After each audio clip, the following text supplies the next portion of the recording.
Diduga curi 10 raket padel senilai 50 juta rupiah. Karyawan padel di Kebayoran Lama Jakarta Selatan dianiaya dan disekap pihak manajemen.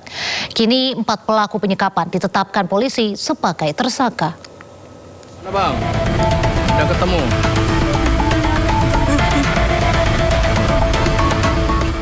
Usai disekap selama 2 hari oleh pihak manajemen lapangan padel, Abdul Latif akhirnya dapat bertemu keluarga. Upaya keluarga bersama kuasa hukum untuk membebaskan Latif dari sekapan manajemen berhasil usai meminta bantuan pihak kepolisian Metro Jakarta Selatan. Tak hanya disekap dan diperlakukan secara kasar, Abdul Latif yang juga karyawan lapangan padel juga dianiaya hingga mengalami luka di bagian mata dan mulut.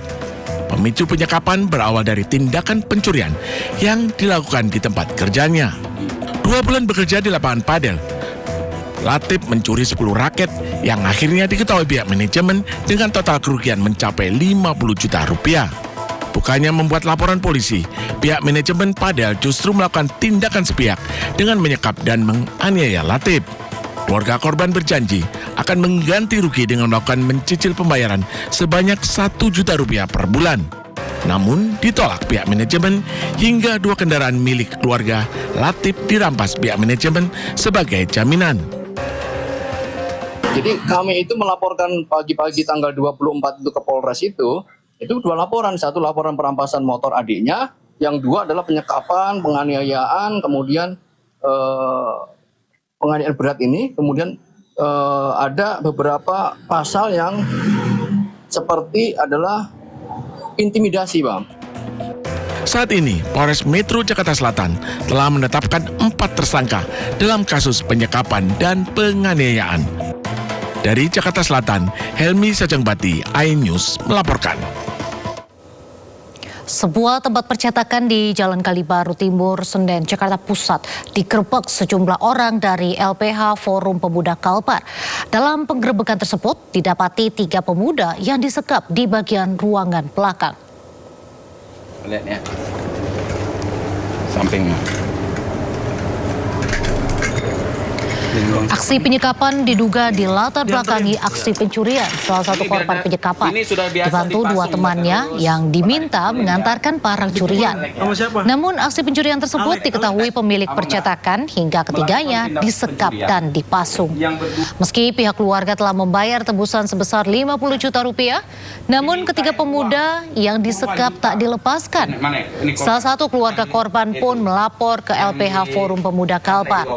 Terkait hal tersebut, jajaran Polres Metro Jakarta Pusat menangkap 2 pelaku penyekapan dan mendalami kasus tersebut guna mencari ada tidaknya pelaku lain.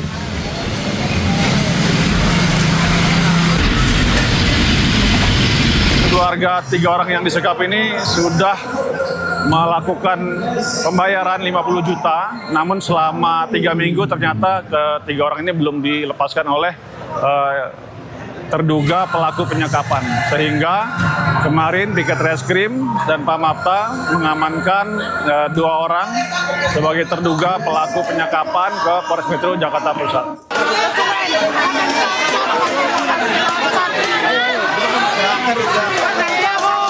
Ratusan korban investasi bodong Bank Mandiri Taspen menggeruduk kantor Mandiri Taspen Purwokerto, Kabupaten Banyumas, Jawa Tengah.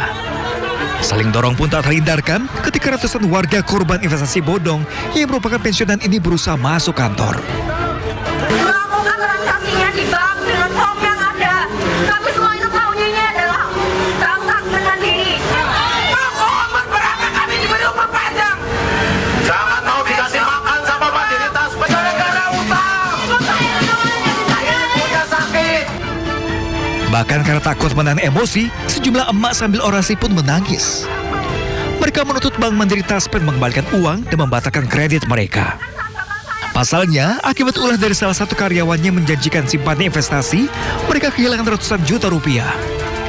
Bahkan mereka juga harus mencicil bunga kredit sebesar 5 juta rupiah tiap bulan. Secara hukum itu sudah cacat hukum. Terbuka hatinya para Mandiri Taspen untuk bisa mengakomodir para pensiunan. Keinginannya apa? Intinya minta dibatalkan kreditnya sehingga mereka jadi tidak hidup sengsara. Karena harus 2 bulan. Dibatalkan kredit. Kami tidak kami menuntut oknum, tapi kami menuntut kata lembaganya, Mandiri Taspen. Karena semua dikerjakan ada di tentang urusan dengan individu silakan Bank Mandiri yang menuntut. Kami nasabah ini adalah Bank Mandiri Taspen. Salah satunya adalah tuntutannya adalah batalkan kredit. Demo diawali dengan long march sambil meneriakkan yel-yel. Mereka juga membawa sejumlah poster tuntutan batalkan kredit. Total ada 127 pensiunan yang menjadi korban investasi bodong. Bahkan nilainya mencapai 27 miliar rupiah. Para korban mengancam akan mendirikan tenda untuk menginap jika Mandiri Taspen tidak mengembalikan uang mereka serta membatalkan kredit. Dari Banyumas, Jawa Tengah, Saldin Ayubi, iNews melaporkan.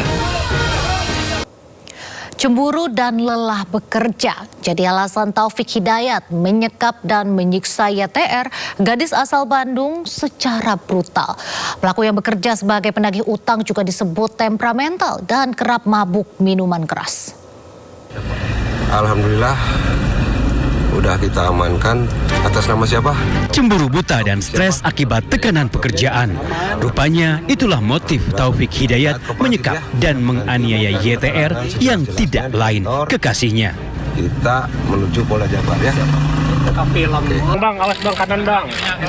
Kepada polisi, korban mengaku jika pelaku memiliki masalah pekerjaan, maka ia melampiaskan kekesalan dengan cara menyiksanya secara brutal. Diketahui Taufik selama ini bekerja sebagai penagih utang atau debt collector.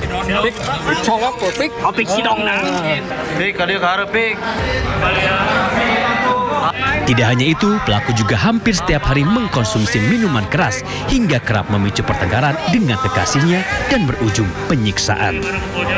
Semua yang dia lakukan, dia mengakui, dan dia tadi sempat mengatakan bahwa dia juga menyesal karena ini dilakukan di bawah kesadarannya akibat konsumsi alkohol tadi itu.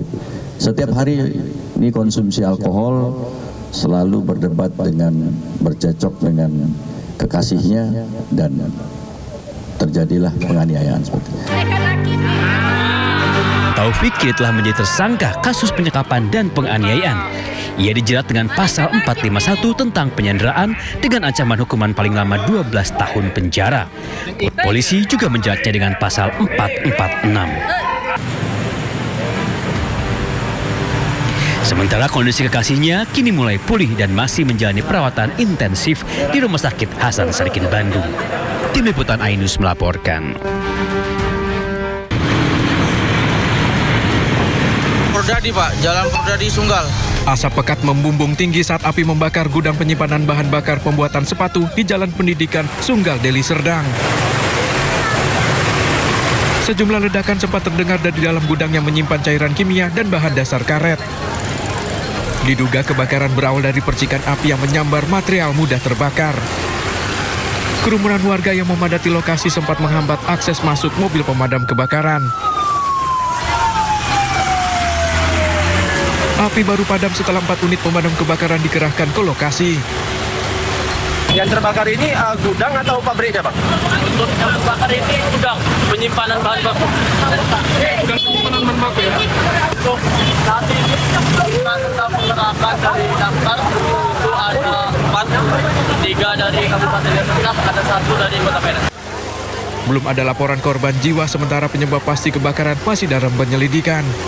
Dari Deli Serdang, Sumatera Utara, Ahmad Ridwan Nasution, iNews melaporkan.